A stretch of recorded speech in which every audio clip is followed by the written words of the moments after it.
Alright, how you going, fellas? So basically today the El Cheapo wing came in yesterday, so we're pretty much going to be installing it. I actually don't know if it fits, so basically we're going to find out if it does. If it doesn't fit, then we're screwed. We are pretty much screwed. Alright. Okay, looks like there's no spacing like here, so we might be able to get away by drilling holes here. Okay.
Alright, how you going, fellas?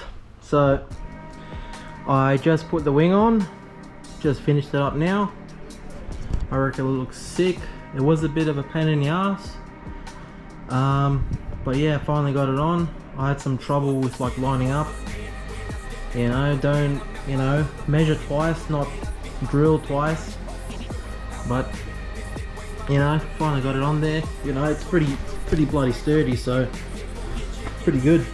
And you know, it's adjustable. Yeah, looks sick. Looks better than the old one over there. But yeah, cheers on, boys. One by one. Yep. Cheers.